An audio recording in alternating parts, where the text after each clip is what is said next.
Good morning, Leavenworth citizens. Welcome to my mayor's Facebook Live Town Hall. Believe it or not, this is number 17. We've been holding them since the middle of March.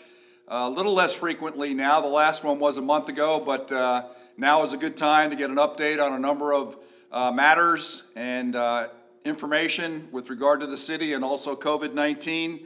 And that's what I intend to do today. I have a special guest here today, Dr. Mike Rowe, who's the superintendent of USD 453, the Leavenworth Public School District, and I'm going to turn it over to him in about a minute. Of course, I have Paul Kramer here as the city manager, so we'll take the normal approach that we take after my introduction. I'll turn it over to my special guest to give you a little bit of an update on USD 453. He'll come back to me. I'll talk some statistics and metrics with respect to COVID-19. Then turn it over to the city manager for some updates on city programs and services, and then I'll come back and wrap things up with a couple of updates on some things that I'd like to focus on just very briefly, and then a conclusion. And I hope everyone's enjoying this fall weather. It's been great the last few days, the sunshine, but very cool temperatures, and today is the 1st of October, so we're now into the fall, and hopefully it's going to be a great season from the standpoint of weather. I'm going to turn it over to Dr. Mike Rowe, Superintendent of Leavenworth Public School District, and let him share with you what he'd like to at this point. Dr. Rowe?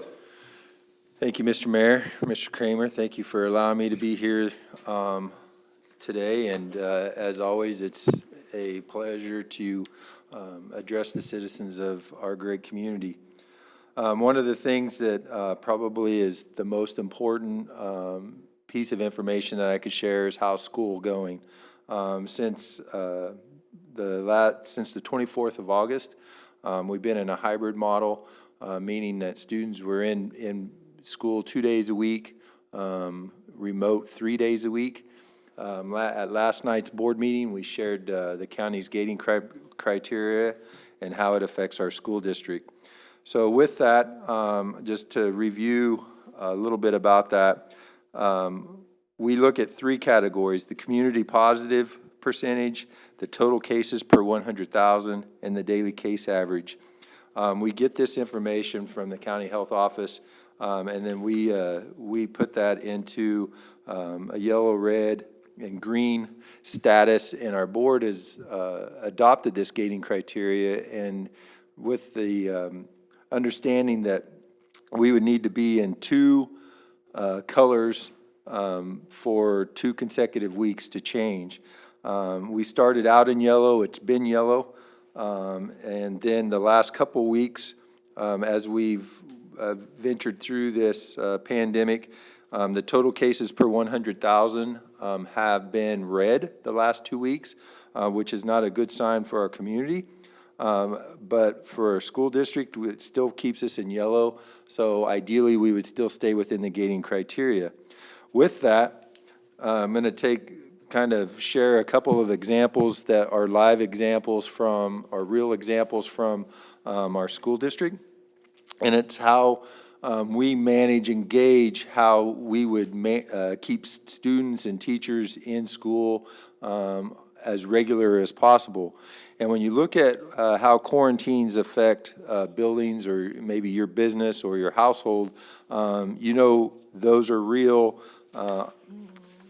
opportunities that are sometimes difficult to maneuver through based on what your profession is and what you're doing. So I'm going to take you through two scenarios. One scenario was in a classroom, and the student was actually positive on a Monday. We got sent home on a Monday. On Wednesday, we found out that that the particular student was a positive. In that, we turned the name over to the county. Then they asked us to contact trace what that would look like. So when we contact trace for our school district, we have seating charts in every classroom. The teachers do a fantastic job with that. So we were able to turn in names. So in this, we have a positive on Monday. We actually found out on Wednesday, so that contact tracing was only 1 day in school because of the hybrid model. In this contact tracing, we ended up with 6 students and one staff member quarantined up to 14 days, pending their testing and how their testing would come out, that quarantine could last longer and affect more individuals. Fortunately, in this situation, there were no other positives. Therefore, we were at the 6 and 1. If we were full-time, and this is what's going to be tricky as we move forward, if we were in full-time using the same contact tracing, we believe it would be 25 students with one teacher that would be quarantined for 14 days. And those quarantines and those exposures could actually lead to more quarantines and more exposures outside of the school area. So that's one of the things that we have to be concerned with. Here's one that's a little different. Again, we found out a student on Monday goes home Monday with symptoms, find out that that student is positive, but we don't find out that it was positive until the following Monday. Actually, the student was positive on Monday. We didn't know it. He was, this individual was in school Monday and Wednesday. We actually find out the following Monday, so our contact tracing goes back further. When you do the contact tracing like this, the student might have been involved in activities or extracurricular events. So in this particular case, we had one student positive. That impacted 55 students that were quarantined for 14 days and 4 staff members. If and when we come back full-time using that same contact tracing method, we believe that this particular event would have caused 200 students and up to 8 staff members to be quarantined. In this situation, the entire building would be basically out of service for 14 days with staff, and all those students and staff would be on remote. Those are real live scenarios that we deal with, not only here in Leavenworth, but across the state, across the nation, as students are coming back. So it's not just as easy as saying, let's bring them back. There are real effects to this, no matter what we do, and the protocol that we use coming in.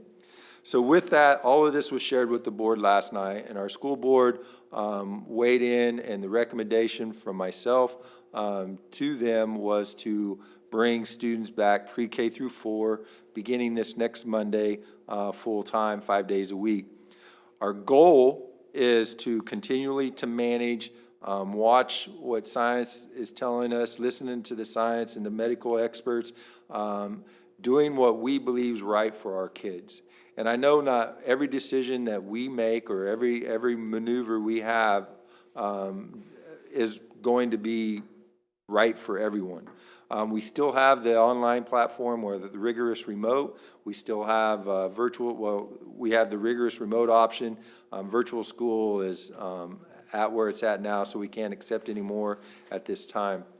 But the rigorous remote, if you're in all day and you're uncomfortable with students coming back, you still can elect to go to the rigorous remote option. We're doing this.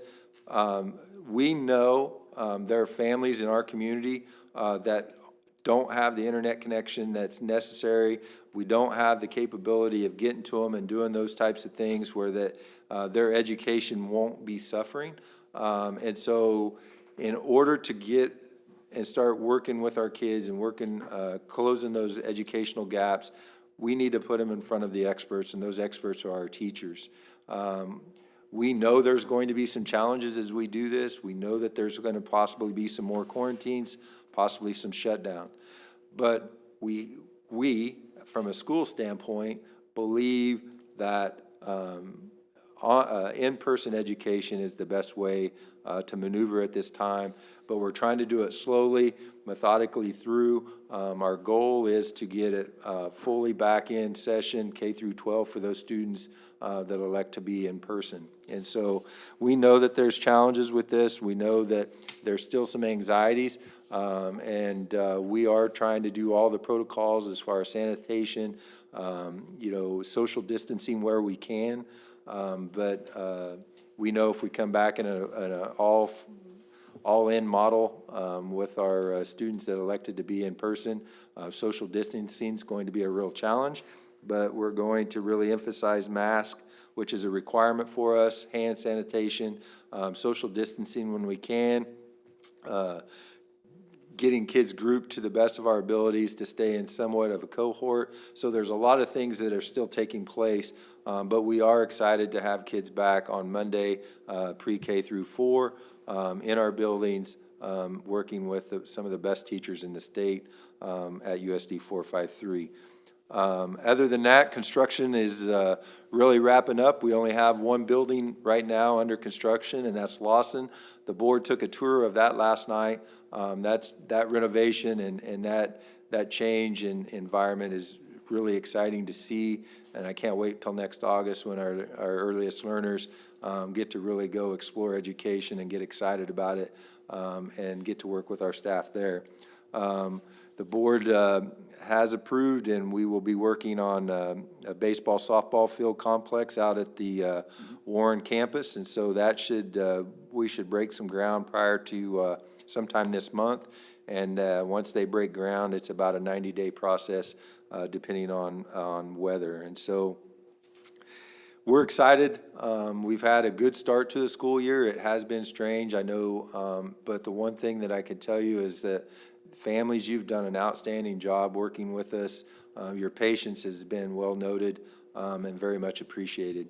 As we get going with this all in, you know, our protocols have changed. We're doubling the amount of students that are coming in on Monday. So please, those patients are going to be probably challenged a little bit again then. But let these processes take place and let the protocols get themselves worked out. The most important thing that we can do is the safety and security of your child, and that's what our goal will be. So, Mr. Mayor, Mr. Kramer, thank you for allowing me to give the update, and to the community, thank you. Any questions from the Facebook Live audience? I have just a couple of questions, Dr. Rowe. So the pre-K students through 4th grade will come back Monday full-time. For 5th through 12th grade, are they going to stick with the hybrid model for a while? Yes, the hybrid model will stay in place for 5 through 12. And just explain that real briefly. So the hybrid model right now is if A through K, you are Mondays and Thursdays, and L through Z, you are Tuesdays and Fridays. And then on Wednesdays, everybody's remote on Wednesdays. And so that model will stay in place through at least the middle of October, possibly to the end. Okay. There was just a real quick question.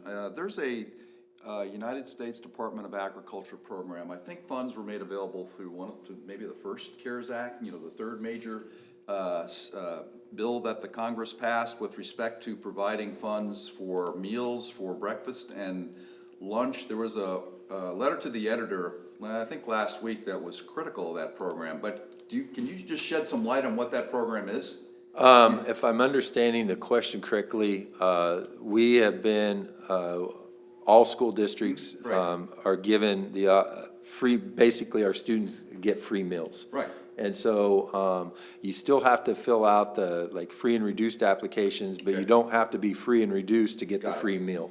The free and reduced applications go to a much broader sense than just the free or reduced meals. It helps in title programs, and it helps in other areas for more support for your students. And it's not so much just on the free and reduced is on the income, but it affects so much more of the educational experience for all students if our families that qualify for that fill out the paperwork. And as a school district, you don't have to have it already filled out. You can fill that out as you go in and out of those. It's all very private and secure. But our school district is taking advantage of that, like 100%, all school districts in the state and across the nation. And I don't think a lot of people know that, but there were funds provided, and I think it was as of that CARES Act. Right, and they don't have to be in person. Our remote students, our virtual students, any student from any child under the age of 18, I believe, qualifies for that. And this for breakfast and lunch, or is breakfast and lunch? Yes, sir. Okay. I think that's about it. Any other questions? Any questions from the Facebook Live audience? Well, thank you very much, Dr. Rowe, for coming. I know your schedule is very, very busy, and I know that all the permutations, variables that you and your staff and the teachers are having to adapt to over the last 5 or 6 months are very challenging, but you're meeting all those challenges. So once again, thank you. Please pass along my appreciation, the appreciation and thanks of the City Commission to you, your staff, teachers, parents, and the students, because it's very much a challenge for them too. Right, and our school board has stayed very in tune to the community and, Right. and listening and very responsive. And, you know, the decisions that are made, whether we're in person or on remote, are not taken lightly.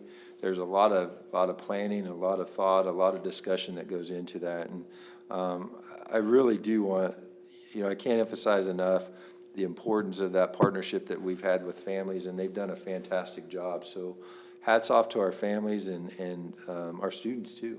Oh, absolutely, because that whole social emotional pieces, and we don't need to get into that now, but I know that's something that you're addressing and very cognizant of right now because of this different model, and particularly the remote learning and everything.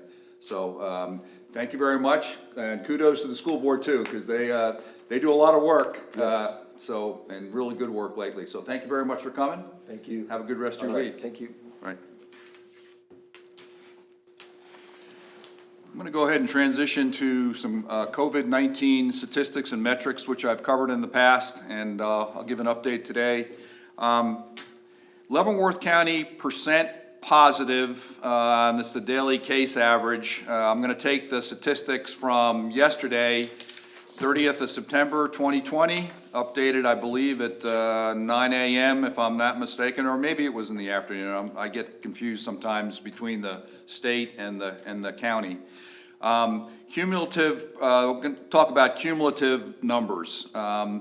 Leavenworth County persons percent positive, and this is the percent positive of people in the county, 12.82%, which is up 1% since the last town hall, which was a month ago on the 3rd of September. So just percent positive of people in the county testing positive, contracting COVID-19, up 1%, 12.82%, and that's up 1% since my last town hall. Community test percentage, this is a positive, those people testing positive, it's a 14-day moving average, and that moving average, 14-day moving average that I looked at, that came out yesterday, 6.67%, which is down 1.45% since the last town hall. So that particular metric's going in the right direction for the county.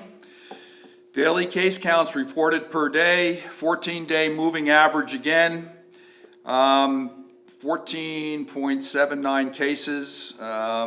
This is an increase of about 5.9 cases, which is almost 6 cases since the last town hall. So overall, the number of cases are, on a daily case count basis, are going up within the county. Not at the same rate. When I get to Kansas, it's the statistics are even a little more dire than that, but that's what's going on within Leavenworth County in terms of daily case counts per reported day, 14-day moving average. Confirmed positive cases as of yesterday. Total number of positive cases being reported by the county is 2,198. And this is an increase of 521 positive cases, which represents a 31% increase since my last Facebook Live town hall, which was a while ago, which was a month ago. And just very quickly, let me look at the, in terms of those 2,198 cases, 1,123 of those are community cases, 32 are attributed or part of people associated with St. Mary University, 67 in the Grossman Center, which happened at the very beginning of this pandemic, 4 or 5 months ago, 860 Lansing Correctional Facility inmates, and then a statistic that they've been tracking, I think for the last several weeks, is 116 United States Penitentiary inmates. Initially, the first 5 months of this pandemic, that statistic wasn't being counted, but it is being counted now. And those 116 United States Penitentiary inmates are part of the overall number of 2,198 confirmed positive cases of COVID-19 in the county. So I just wanted to clarify that a little bit. In terms of the age group, and is Leavenworth County, ages 18 through 24, that is the largest total number of cases for that age group, the younger age group, 18 years of age to 24 years of age, representing 9.4% of all cases. And this is an increase of almost 1% since my last town hall. Deaths within the county, total of 11. And this is how it breaks down. 4 for the Lansing Correctional Facility inmates, and 7 for the community. And that, in terms of the community numbers since my last Facebook Live town hall, that represents an increase of 2 people who have unfortunately passed away since my last town hall. And that's where we are. So there was an increase. We went from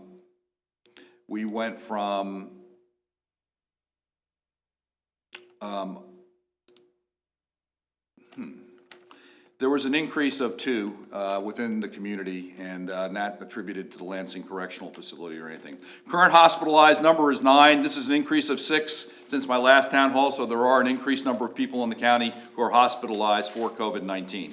Kansas statistics as of 30 September 2020, and that is as of yesterday at 9 a.m., there were 1,120 new cases and 41 new deaths reported since the state reported on Monday, the 28th of September.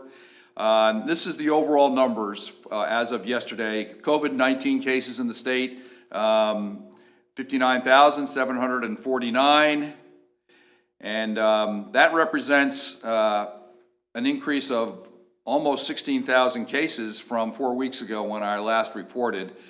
And that's a 36% increase, and that's not a good statistics. That's not a good statistic. That's not a good situation, because we're nowhere near flattening the curve within the state, at least, with those type of numbers. Hospitalizations, 2,917 as of yesterday. Deaths, 678, and this is an increase from 4 weeks ago when I had my Facebook Live town hall 4 weeks ago, where the state reported 458 deaths. That's increased to 678. That's an increase of 220 deaths, which is a 48% increase since a month ago. And when I reported a month ago from the previous time I had a Facebook Live town hall, it only was an 18% increase. So that is concerning from the standpoint of the number of deaths within the state. And going back to the number of cases, let me just give you the age group of 18 to 24 years of age, 12,863 cases. Once again, that's the age group with the most amount of cases. They represent 21.5% of all the people who have tested positive. For youngsters, for kids 0 through 9 years of age, there have been 1,735 cases, representing approximately 3% of all the people testing positive for COVID-19 within the state of Kansas. So just a little, breaking it down a little further in terms of age groups, and that's pretty consistent with what I had, in terms of the percentages, in terms of what I reported a month ago. Kansas total case rate per 1,000 people. As of yesterday, it was 20.51%. Kansas total case rate per 1,000 people. And last time, 4 weeks ago, that rate was at 15, just a little over 15%, which is an increase of approximately 5.5% since my last town hall 4 weeks ago. So that, once again, that's concerning. Once again, Kansas total case rate, people testing positive for COVID-19 per 1,000 people within the state. Leavenworth total for that, case rate per 1,000 people, 27.6% as of yesterday. Last time, a month ago, 21%, so that's an increase of 6.6% from 4 weeks ago. We are doing a lot of testing within Leavenworth County, though. I mean, the testing program is a very, very good and robust testing program, so that probably accounts for, that at least a significant part of that 6.6% increase. Total case rates per surrounding counties, just give you a Wyandotte has a 43.3% case rate per 1,000 people. That's compared to what I just mentioned, 27.6% for Leavenworth. Johnson County, 19.2%. Douglas County, 18.3%. Atchison, 19.2%, and Jefferson, 10.3%. And all those that I just mentioned for those 5 counties are all significant increases since 4 weeks ago when I reported at my last Facebook Live town hall. Testing across the state of Kansas. People tested, 521,450. So this equates to 102,000, a little over 102,000 additional people being tested since last month. Once again, testing is robust within the state, and I think that particular statistics reinforces my point. This is an increase of 24% over that period of time since 4 weeks ago.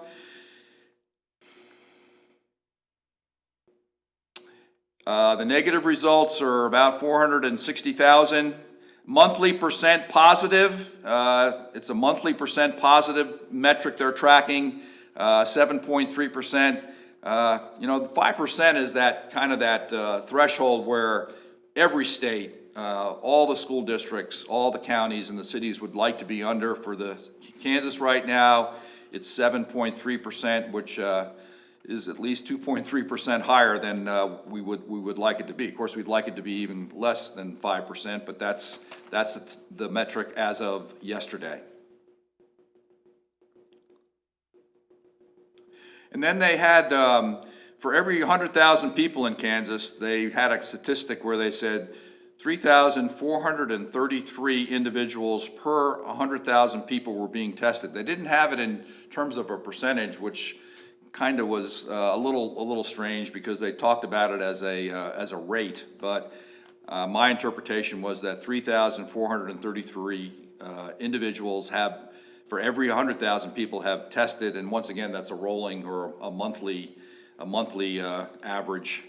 So that was a little confusing because they changed from a percentage to an actual number of individuals. But Leavenworth County testing rate per 1,000 people, patients tested overall 17,750, confirmed cases 2,242, which they're a little bit higher than the Leavenworth, which was 2,178.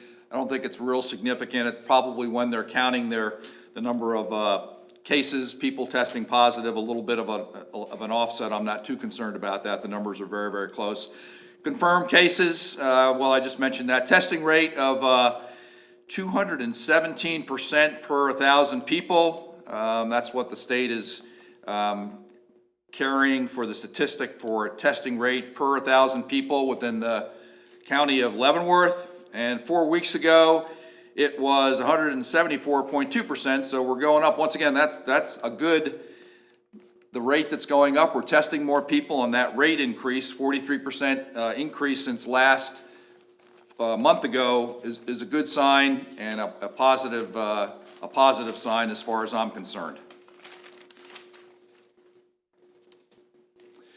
COVID-19 cluster metrics. I addressed this particular area of metrics for the first time a month ago. I'll very quickly give an update here. And you know what we're talking about as far as clusters, those are large groupings of people in enclosed spaces, which, you know, that's why they're tracking it, because it's led to a lot of people contracting the virus and testing positive for the virus, and people being hospitalized, and unfortunately some of those people being hospitalized passing away. But for yesterday, the number of clusters in the state of Kansas equated to 707 clusters, and they broke it down by types of clusters. The long-term care had 213 of these 707 clusters. They were at the top of the list in terms of the number of clusters. Next was private business, 172. Next were private events, you know, probably mostly family events, 62. And that long-term care, those 213 clusters, led to 2,874 cases. So that's, very, very significant. There were a lesser number of clusters for corrections, 19, but they led to 3,295 people testing positive. So that's the second largest number of people testing positive for this group of metrics where people are, clusters are being, the data behind clusters and people getting sick from being part of clusters is being tracked. And then there have been 18 meat packing plant clusters equating to 3,528 cases of COVID-19, and that's the number one. That's the number one. Number one in the state of Kansas in terms of clusters that are leading to positive COVID-19 cases are the meatpacking industry, the meatpacking plants that we have in the state of Kansas. And so that really kind of wraps it up. I will say that one thing in terms of clusters is that 401 deaths have occurred as a result of being tracked and contracting the virus as part of a cluster. And I just did a little quick comparison. That's 401 deaths out of the 678 reported deaths statewide yesterday by Kansas. And this equates to 59% of all total deaths in Kansas. So that's why these clusters are being tracked. They can be and have proven to be events where people get sick, and unfortunately, many people die when they're in these clusters. And I mentioned some of the types of clusters that are most problematic for the state at this point in time. And then I would just say that our city website continues to have a page on community information related to COVID-19. There's a good list of resources, plenty of links you can check out. Go to the county public health website where they're tracking all the COVID-19 data that I shared with the Facebook Live town hall audience, plus some additional information that I don't have time to go over today. And then Kansas Department of Health and Environment, there's a link there, and there's plenty of resources and plenty of data available at that particular website. And Dr. Lee Norman, who's the secretary of the Kansas Department of Health and Environment, usually has makes a video every other day, and very informative. And so that if you go to that particular website, you'll be able to see what he says in terms of assessing the state of COVID-19 within the state of Kansas. And I would just like to share, there was Governor Laura Kelly. She was interviewed about a week ago by the Associated Press, and she's concerned that in terms of the trend of the numbers that I went over for the state, at least with respect to COVID-19, and she's concerned that the state doesn't have all the infrastructure and policies in place to stop a continuing increase in confirmed cases of the coronavirus. So this was an article that the Associated Press did. The Leavenworth Times covered it last Wednesday during their September 23rd, 2020 edition. And she said that the state has consistently confirmed an average of about 500 new cases per day in recent weeks. And this is particularly as schools are reopening, sports have resumed, and flu season is quickly approaching. And of course, that's one of the concerns, is that the temperatures are getting colder and we are entering into flu season. And so these are other factors that are coming into play that she's concerned about as governor of Kansas. So I just mentioned that. It's a pretty good article. It's not a very long article, but I commend that to your reading. If you can go online, if you don't have the hard copy of the paper, go online. It's Wednesday, the 23rd of September. Governor Kelly concerned about state's response to virus. I'm going to turn it over now to the city manager just to give an update on some important things happening within the city. Mr. Kramer? Thank you, Mr. Mayor. Happy to give the residents some information about some projects and some programs that are going on in the city. And remember, if you have any questions about any projects or anything that's going on in the city, go ahead and submit that to Facebook Live, and we'll get those answered here in the next 20 minutes or so. First, I wanted to mention an event we're really excited about, the Trunk or Treat event. The City Commission was briefed a couple weeks ago on a plan to highlight 3 events over the next 3 months. The first one being the October event, which is our Trunk or Treat. That will be held at Sports Field on October 24th from 5 to 7 p.m. We will have many, right now we're at about 25 entrants of groups and organizations and individuals who have signed up to hand out candy that evening. We have a full plan, complete with distancing, protocols for everybody handing out candy, and we will have plenty of city staff, police officers out there to help families who come out to that event. So we will do our best to put on a great event that evening. Once again, October 24th from 5 to 7 p.m. If you still are interested in participating as one of the vendors at the, well, I shouldn't say vendors, one of the volunteers handing out candy that evening, please contact the Parks and Recreation Department. Nancy Baker is who you would look for there. The city also happy to announce the completion of the Leavenworth event. Now we're into October. If you have a passport that you received and visited some of our great local businesses and got those passports stamped, you can come to the city clerk's office and pick up your Leavenworth mug from the city. It was a great event. We had a really good turnout at our drive-in movie night. Our sidewalk art contest was one of the highlights of the event, and we got a lot of good feedback. We're going to evaluate and let us know if there was things that you really liked that we did over those 2 weeks, and maybe we'll try to sprinkle those into 2021 as a community building events. I think we got a lot of good feedback, and we do plan to bring Leavenworth, Camp Leavenworth, back next year. This was a one-year replacement for the city festival that we kicked off in 2019. So our plan, and it's already in the works, and we've started working on bringing Camp Leavenworth, the city festival, back in September of 2021. A couple of project updates. The city's pavement management project is about 60% complete. We still have quite a bit of work out there in the community. The crews will be back next week. Some big stretches on Tonganoxie Road, and then some really important areas, Ottawa Street on the east side of 4th Street, and numerous other areas in the city will still get that mill and overlay for our pavement management project. If you haven't driven down large sections of Shawnee or North 20th or Ottawa, you'll see what kind of work has been going on in the community. So we still have quite a bit of that left. The Thornton Street project, they have laid asphalt on the west half of the project, going west from Maple Shrine Park in Thornton all the way out to 10th Street. We'll continue to work on the sidewalks and the curbs. That project is still scheduled to be done by the end of October, so we're really excited about that. And then the entire project will get a final coat of asphalt, and all the approaches to the north-south streets, the manhole covers that you see on the east side of the project will all be smoothed out, and we'll put new pavement markings on when that final project is done here by the end of the month. So that's been a great project. I wanted to talk about some city job openings. We have quite a few positions open, but I wanted to highlight one. After more than 30 years of service to the city, our operations superintendent, Curtis Marks, has announced his retirement. Curtis has been a great member of the team for a long time.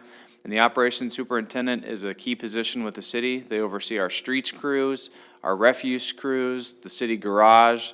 It's a leadership position that we're looking for somebody with good ideas, good management skills, and who knows those trades. So if you're interested or know somebody who's interested, please have them reach out to the city. That position is posted on the city's website, so we're really excited about that. We also have positions open in code enforcement, firefighters, police officers, and then also a couple equipment operators if you're interested or know somebody who is. Finally, I'll just briefly talk about the census. We're nearing the completion of the 2020 census. We have moved past the self-response, the online or the mail-in, and they've gone into what they call non-responsive follow-up. And I think the latest numbers show that our area, which is not just the city of Leavenworth or even actually just Leavenworth County, it's a little bit larger. Our census area are broken into a little bit larger chunks, is at 97%, so that's pretty good.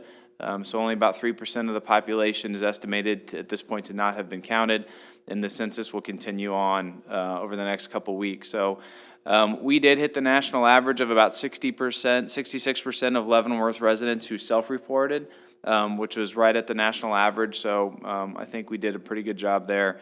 And the census workers will continue their follow-ups on non-responsive households over the next couple weeks.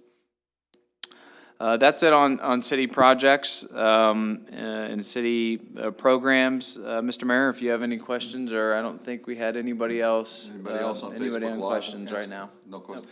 You know, the only other question I have is just a little bit of an update, and I know final decisions haven't been made, but about the Veterans Day Parade. Could you just give a quick update, because it's a little over a month now? Right, so we had another meeting last week, the city staff with the Veterans Day Parade Committee.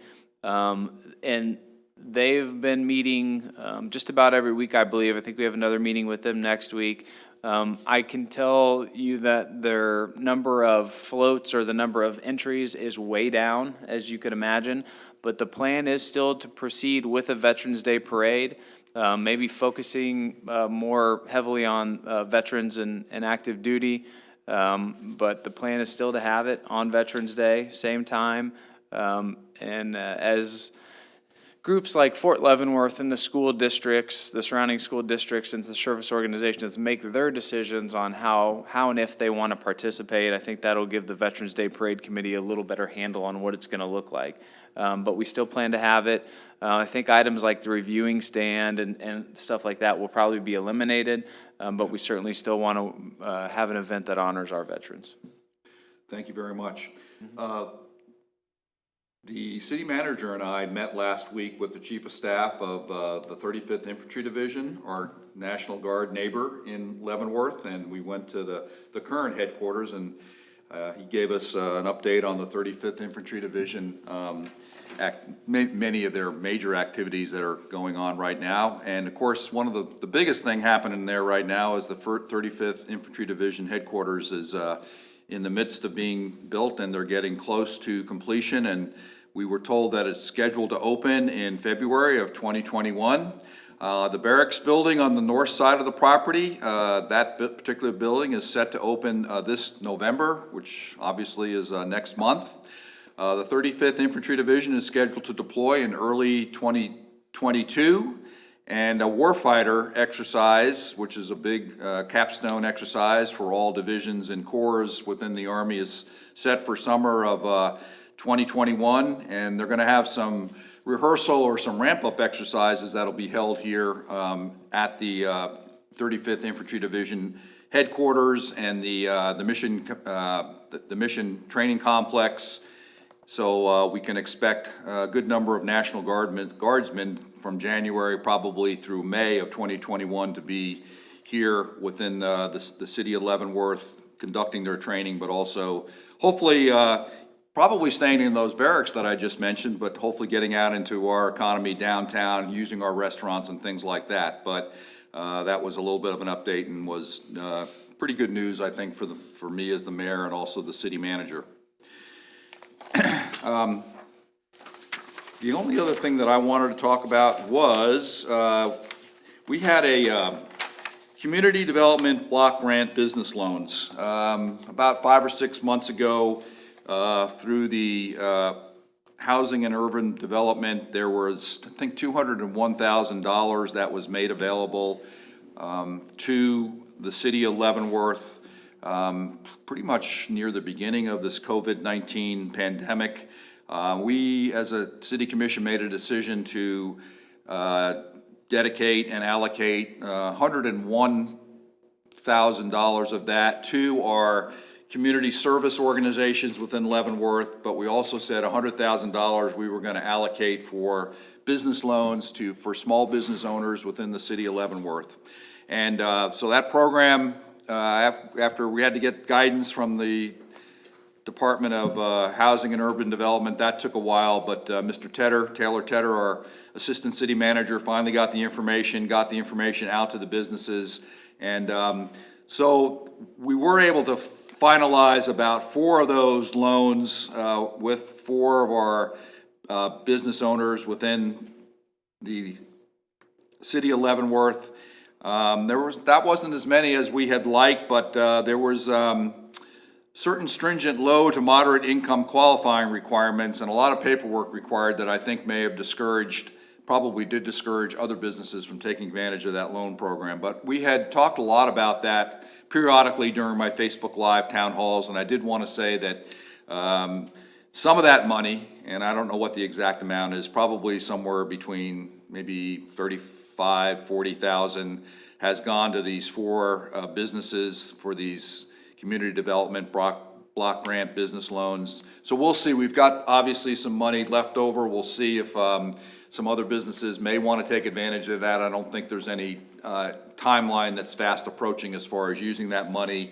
And then if we can't, get more businesses to take advantage of those loans with that money, we'll probably roll it over into our community service organizations. I believe we'll be able to do that. So that money will be used because it was sent down here to deal with COVID-19 and all the extraordinary things and requirements that fell to our community service organizations, and in the case of many of our small businesses, the economic hardships they were going through because of the lack of people coming into their shops and spending money and buying their goods.